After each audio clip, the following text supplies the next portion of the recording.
Yeah, I want to make my cheese greater. Make cheese great again. I'm surprised they haven't, like, the cheese company, Big Cheese, hasn't, like... The cheese board. The cheese... Yes, of course, the cheese board. I'm surprised the cheese board hasn't, like, done a make cheese great again. Oh, just make America great again. Stop buying shredded cheese. Yeah, Make America great again.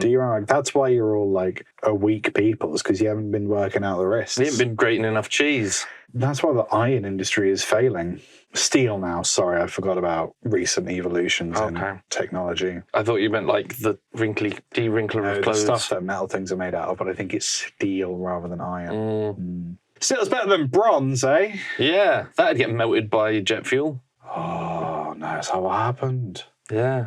Oh, no. It was bronze. They hadn't updated. Get with the times, World Trade Center.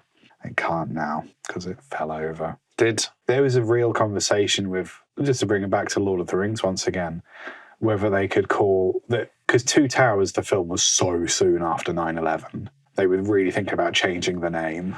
They didn't think they would have to, but they did workshop a couple of names in case, because they were like, well, it's obviously nothing to do with that, because it's the Two Towers of, is it Isengard and Minas Morgul.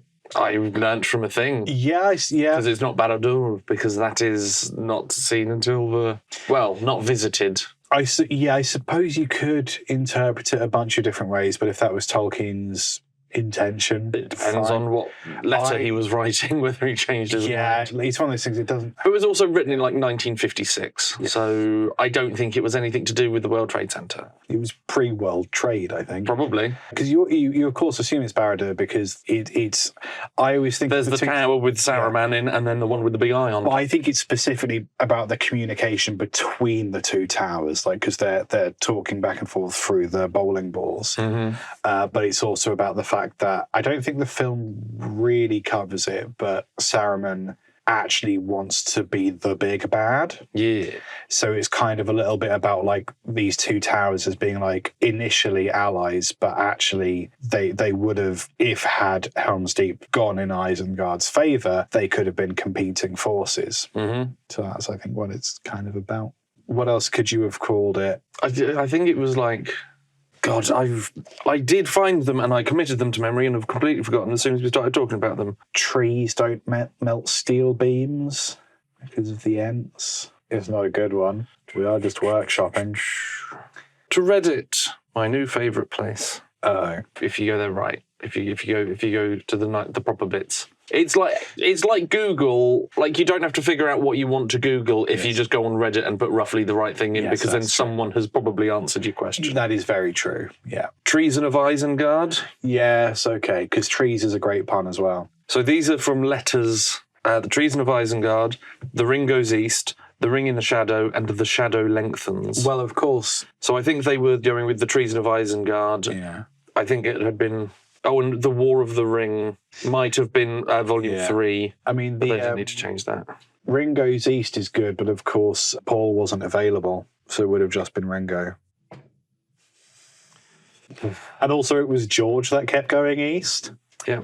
There's a little bit of Ravi Shankar humour for you there. There you go. For the two Beatles fans. Yeah, I feel like it was The Treason of Isengard, but yeah, I think they had a conversation about what if someone goes, oh, don't do this.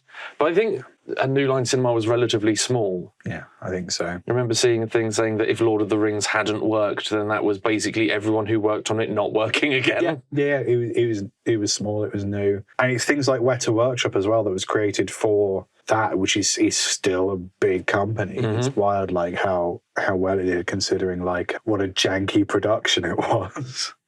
And it's so interesting how The Hobbit is the inverse. The Hobbit had the Hobbit films had the finances and the backing of production companies that could have made it a real success, and it fell a fucking part. It didn't have the time and it didn't have the love. It was supposed to be directed by Guillermo del Toro, which could have worked. Which would have been really fun. Yeah. But they also really wanted Peter Jackson to do it. He kept saying no until he finally caved and he went, fine, I'll do it. And they went, great, you've got 18 They were halfway through production when Peter Jackson came. Was it that? Yeah, which is why my pet theory is like the unforgivable GoPro scene in the barrels. My theory is like it's over budget, it's not going well. Everyone's like, let's just fucking get this done. GoPro turns up and offers to feed the cast and crew for a week if you use GoPros in the film in a way that's obviously a GoPro. And Peter Jackson says, "Yeah, can I have a sandwich, please?" I really just want a sandwich. Just strap a camera to that fucking dwarf. Let's go. It's a shame that they didn't do the forced perspective stuff as well. Yeah, and just do so much of everything green screen. Because that was the beauty of the big itches and the forced perspective of Lord of the Rings. I've always said it's the physicality of those three movies is what makes them amazing. Mm-hmm. And even because it was on a budget, on like a shoestring budget, but they managed to make so much of it real, is why it's amazing. And the second you start doing green screen, you make Ian McKellen cry. And no one for which we will not forgive. It's impossible to like really pretend you're there. And there's moments in like The Fellowship where you can kind of see they're on a chroma key set because like the colouring is ever so slightly off between the cast and the background. But we didn't. But it was 25 years ago. 25 years ago, and I'm watching old ass DVDs on TVs that are bigger now than the cinema I saw it in.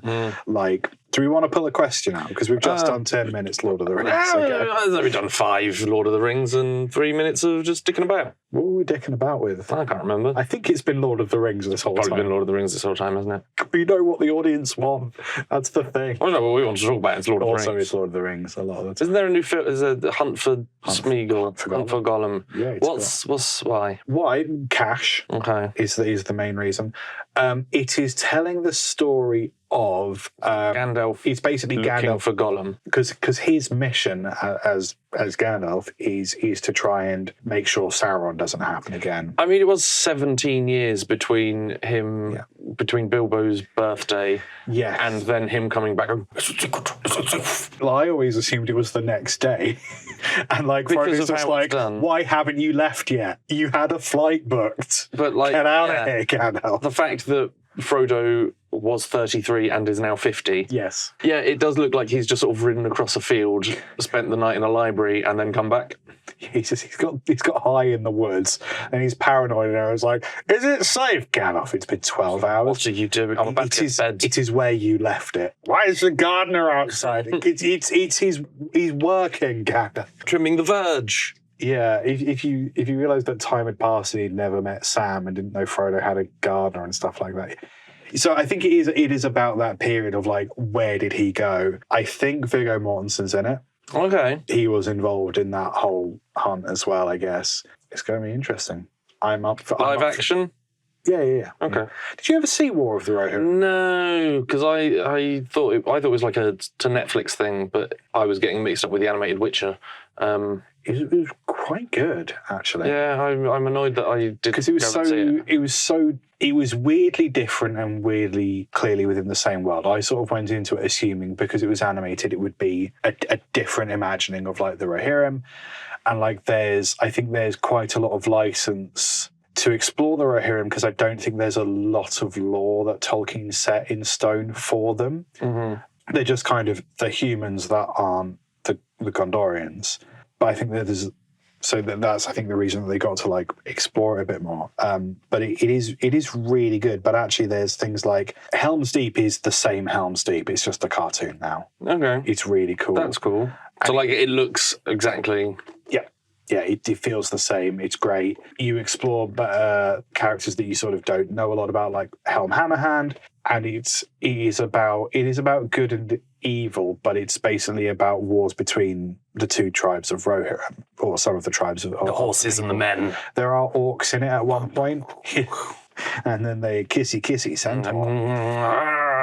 Into the woods. Into the woods, yes. The stars. It was really... I might have to try and rewatch that because it was rather good. There is like a really janky bit where they clearly had some Christopher Lee dialogue that didn't get used in the film, so they just like put it in. Like we don't need that.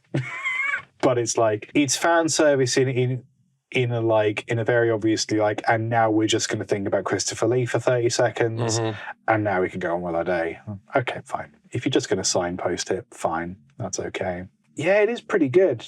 I've got high hopes for Hunt for Gollum. I still quite like Rings of Power. I watched it recently, the 2 seasons recently. Our buddy Daisy's in it. Our friend Daisy's in it. It still holds up. In season 3, she gets a sword. Fucking hell. And that was really funny, actually, because we have friends that are extras and stuff, right? And we're like, okay, I'll watch it because I know you're in it. I'm going to try to see you, but I know that I'm not going to see you because you're facing the other way, or like it's your hand passing a cup to someone or something like that. Oh, yes, it does not mean that you are going to be on the screen. You could be half a mile that way. You can on very a bridge. Clearly see Daisy. Yeah, very important. that's just moment. Daisy. There she is. Like, there she is. There she is. It's really Yeah, I spent the whole episode like, I think she's in this one. I'll see if I can see her in the bag. Oh, is that? Oh, there she fucking is. If you're paying too much attention to the background, you miss the I'll just rewind that because I wasn't paying attention to the show. Funny. So funny. Let's pick a question out of the hat. What a horrible way to do something. Just mash your face into it. That's how I do everything. It's time to pull a question out the hat. It's time to pull a question out the hat. It's time to pull a question out the hat and answer it in some way. Would the top half of a mermaid taste fishy or red meaty? Would there be a line where it changes? Could you do surf and turf from one carcass? Thanks, Sammy. If you would like to send in a question to the Conversation Hat, you can do that through our website. You can also encourage your friends to listen to it, and they can wonder if you're okay. Yeah. I think we need to team up with Mind and do some referrals. Yeah. Now, so Sammy's back. I have... And she's fucked in the head. I Get the net. Yeah, I would. Gotta. Would the top half of a mermaid taste fishy or red meaty? Would there be a line where it changes? Could you do surf and turf with one carcass? Now, fucking hell. We have 3 options here. Yeah. One is to assume that the mermaid is a human lady from hip up and a fish all the way down. So those are the 2 separate, those are the biological halves, that's what that is. Or we delve into what a mermaid actually is. Because if you look at the mermaid's tail, the way it's depicted, it flumps out. Bifurcates. But like along with the hips and shoulders, whereas if it was a fit, like a dolphin's does, whereas if it was a fish, it would be like on the other axis. Down the middle, in between where the legs would be. So that would mean that the mermaid... Because that means they swim that way rather than that way. Yes, which would make them a mammal, which would mean that they should be rubbery down there and they would taste like dolphin. Not scaly at all. Yeah. Fucking science, yo. Or we flip it round and it would be like that, which would mean it would be a fish, which would mean the top half would also be scaly and they would be fishy. You said flipper, and I was thinking about dolphins. So they're going to taste like dolphin. They all going to taste like dolphin. They all going to taste like fish. Or we go their magic, so then there is a line down the waist area. Because there is, like, if you think of a classic cartoon depiction of a mermaid, it is they have like a bikini line. Yeah. Where would normally be pants, instead is fish. Just a whisper of not pubes. A single pube, like the traditional. Would a single pube on a mermaid? Single pube. But yeah, you know, it goes like, if there was something there to see, you would see something with the way that those scales are going, but it does not, because then that would make it too sexy. If it was a person, it would be Flap City. Flap City. Flap City. Flap City. Bohemian Flap City. That's awful. Yeah, it is. It looks awful written down. I think that there would be a line because of the singing and how they would be magic. They would just have to be magical, so there would have to be a line. You know how if you get wild duck, it tastes different than farmed duck? I can believe that. Because of the food that it eats. Sure, yeah. The top half might taste like fishy pork. Yeah, I would say that it would taste like fishy pork. The lady bit would taste like fishy pork because people taste like pig. So the depiction of a mermaid that we're all thinking of is kind of like a cleaned up version of what mermaids is like. An actual traditional mermaid is, I think, called like a selkie, and they are much fishier. Yeah, all over.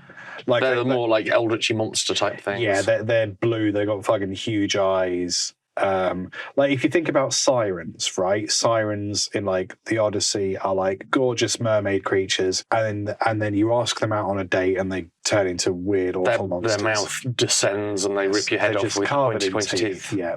So that kind of thing is a Selkie, which I think is what is like traditionally what like in the Grimm's fairy tale version of a mermaid, that is what they're supposed to be. So that kind of thing I think would probably just taste of like, probably you're right, dolphin meat, like I imagine rubbery. Well, a Selkie would be more fish. Surf and turf is more beef. So it would be a really sad surf and turf. Yeah, I mean, there's a more fun answer, which is that if you get like a mermaid spit roast and you just got like a big knife, you could do like a big kebab, like gradually turns from long pig into fish. Into longer fish. Longer fish. Yeah, I think you would do a very sad surf and turf from a mermaid. I don't think I'd go to that barbecue. Also, why are you eating it? Why would you barbecue it? Would you not barbecue the top half and then like smoke the lower half? You could do that. I suppose you just put the top bit in the fire and then the smoke gets the tail. Smoke gets the tail. Like that spot. You can barbecue fish as well. You can do fish on the barbecue. Smoke gets in her tail, or whatever the song is. Is there a song? Could be like that. Yeah, I wouldn't. I don't think I'd eat the mermaid. I'd have a chat with her first, and then if you just found a dead mermaid, you don't know what she's died of. How long it's been there. The line where it changes is the hips, I think. Where the hips would be. Where the hips would be. They don't lie. No, that's true. You cannot compel hips to tell untruths. Are you okay? What's the word where you're in a court and you have to say things about your wife? Testify. You have to say things about your wife? Because married couples in the States can't be compelled to give testimony against each other. Okay. So the hips don't lie, so you can't compel hips to give testimony against you because they don't lie. Okay. It means they should give testimony because otherwise they'd be in perjury. Is that why they joined at the hip? Is that why that's the phrase? That must be it. Because of the legal ramifications. I think we've answered that. You're welcome, world. And imagine if that's how you died. Do you want to eat one out of the hat? I don't. Good boy. I don't like that. Barbie Summer. Oh. Brat Summer. Oh.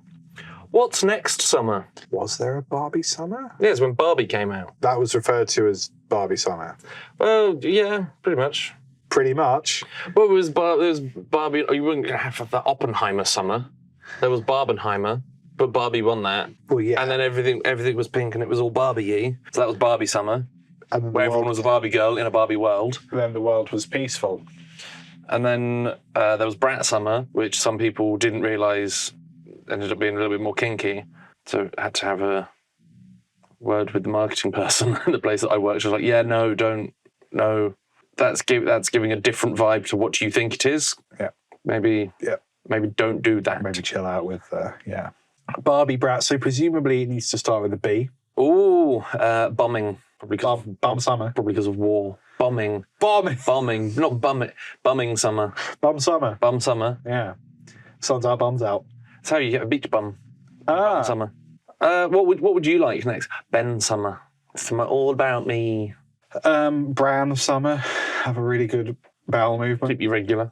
I've had some bran in the past. Yeah. What a flex. I have bran flakes to keep me full of bran.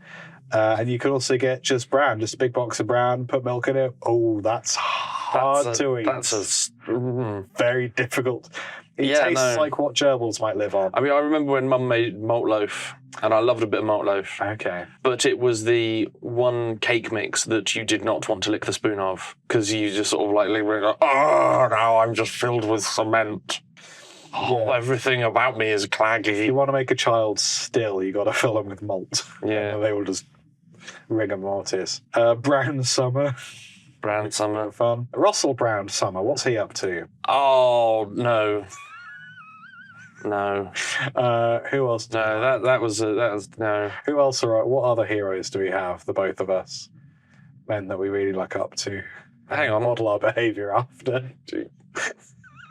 No, wait. What? Hang on. Hang on. Who I else we got? feel like I'm being accused of things. No, the both of us. Us two. I really liked Russell Brand. It was very funny. He was one of the best stand-up shows I've ever seen. And then, oh no, dear. I always found him kind of annoying, but like I find a lot of things kind of annoying. It doesn't mean they're a rapist. Yeah. What's Louis C.K. up to? He's actually still touring, which is really bad. Didn't he wrote Alice in Wonderland? It was Lewis C. Carroll. Louis C.K. I think Lewis or Robert Louis Stevenson. He never wanked off in the dressing room in front of a person. How do you know? That's true. Because he didn't write it down. Didn't write it down. I think it's fine to wank off in the dressing room in front of someone if that person wants you to wank off in the dressing room in front of them. Through the wanking glass. Very good. Very happy. I think you know that I'm thrilled. Very good. I'm pleased for you. Louis C. Yeah, no, if people are consenting, but no, it's more of an attack than anything else. B-word summer. Bitch summer. Everyone's just being mean to you. Oh no, it's Byzantine summer. Obviously, we're going to bring back the Holy Roman Empire. Mighty Byzantium will make a return. Okay. They've got the heavy cavalry in Age of Empires too. Which was the Holy Roman Empire and which was the Roman Empire? Oh God! So they were kind of the same thing, but then they fell apart, and there was the Roman Empire, and then it split in two when there was the Eastern Roman Empire, the Holy Roman Empire, which is about the time that the Romans left Britain. I think. I'm not up to date on these historical events. Okay. They didn't live tweet it, so it's very hard to. It is difficult when people don't live tweet. It's quite selfish, but then again, that was the point where there were two. I think the Holy Roman Empire was the more Italians and Eastern Europe, Byzantium, and then the rest of Europe and Britain was the Eastern European Empire. No, because that's not the East. No, I don't know. I wasn't there. Didn't do it. It wasn't me. Can't prove it. All right. Well, let's go with Byzantine summer. Yeah, Byzantine summer. We can all learn about them. Them. Or we can just be bitches to each other, whichever you prefer. Can we do bechamel summer? Oh, bechamel is an awful summer sauce. What's the ultimate summer sauce? Bisque. Bisque summer. Bisque summer. Hot bisque summer. Bechamel is much more winter. It's a creamy, heavy. It's traditionally served with stuff that's fucking boiling hot. Like lasagna is always massively You hot. can go to the fair and have a hot mug of bechamel sauce. Hot mug of bechamel. Boiling hot summer. It'll cool you down. It was bloody hot a few weeks ago. Bovril summer. Bovril summer. Bovril summer. Hot beef summer. Yes. Yeah, just go to the town fete with a nice hot cup of Bovril. Hot Bovril, man. Just a small curtain of beef sticking out. Beef curtain. Sorry, I thought the beef curtain sounded delicious when I was younger because of just imagine like a thin bit of roast beef the size of a curtain. Yum, yum, yum. A little bit sweaty because they're nice and salty. Yum, yum, yum, yum, yum. And then people are like, that's just vagina. You're saying euphemisms for vagina. I was like, no, I wanted a big slab of beef. We all want a big slab of beef, man. Hum, num, num. Hungry, hungry boy. Not all things need be vagina. Disagree. All right. Slightly worried about the cats now. Yeah, I would be. I think it's a hot beef summer. Hot beef summer? Yeah, I love as I said recently, I'm a recent gravy convert. You didn't like gravy? Didn't like gravy. Did your parents make it from lentils? Yes. Oh. I didn't like what my parents presented to me as gravy. What did they present to you as gravy? I'm still not sure, but I'm pretty sure it did have some sort of bean in it. It was like some sort of oat-based lentil nonsense. Mm. Yeah, it's like it's the same deal as like lasagna having lentils in it and cottage pie being a lentil dish. Like, that's not. It's not necessarily a bad way to beef out the dish. Like I'll put some lentils in like a chili or whatever, because if you cook it right and you have the right quantity of meat, then it tastes meaty, but you have used less meat, which is better for your health, your bank balance, and the planet. There is a... but it should have it just all that and advertise it as not just lentil stuff. There was as a kid, I didn't know any better. Yeah. There is something similar to Quorn, which I think was like a Linda McCartney, like fake meat. Leg? Oh, yeah. Fake meat meat grain. Okay. What's meat? What's the grain when you grain a meat? Mince. Thank you so much. I meant mince. The grain of When you grain them. when you go Grain 'em. woo, on a cheese grater and the little bits fall off and you've got the teeny tiny Grains of atomized grains, granular beef, granular beef. ground minced beef. minced corn. You can get the Linda McCartney atomized fake beef. Atomized, yeah. Forgotten the word mince. Mince. And if you add that to like a bolognese with a bit of actual beef mince, it takes on the flavour and you can convince yourself your hair is everywhere. Thank you. I got stressed. Yes, you did. It takes on the flavour and you convince yourself that there's more beef than actually is real. Also, if you're doing corn mince and stuff, you should fry it dry fry it first. Yes. So it goes crispy, because otherwise you put it in and it just goes turns to mush. sloppy and yeah, fry it and then put it in the sauces after. You're welcome. Next time on You're Cooking Vegan Food Wrong. Bacon. No, it's not vegan. The conversation has. Ben, I have 4 titles. But first, LT guitarist for me. I'm going first this time. yeah, I was about to tee you up, but that worked too. Yeah, tee me off, Daddy. LT guitarist on the Instagram, the TikTok, I suppose, the YouTube, all the places one might usually expect to find tiresome men that want attention. Other than in government. Oh. Bloody hell. Spike Pearson, Pierson on Instagram. It's almost certain that within the last 2 weeks I've put up a page of pizza that I've made. Okay. I've nearly got the sauce right. The dough is getting closer to what I want, but I think that I need a much hotter oven before I can get leopard spots. Dough closer. Dough closer. Dough closer. Dough closer. Warning, dough closer. I'll try to closer dough. Isn't that a kind of... That's a dosey dough. Yeah, that's that. 4 titles. Hit me with them. Ringo's East. Right. Taste Like Dolphin. Yep. Bohemian Flap City. Sun's out, bums out. I mean, it's Bohemian Flap City, isn't it? I think it's Bohemian Flap City. I do like Sun's Out, Bums Out. And then they exploded. Oh, I've been exploded, mate. Oh, All in bits everywhere. corpse now. Thank you for listening.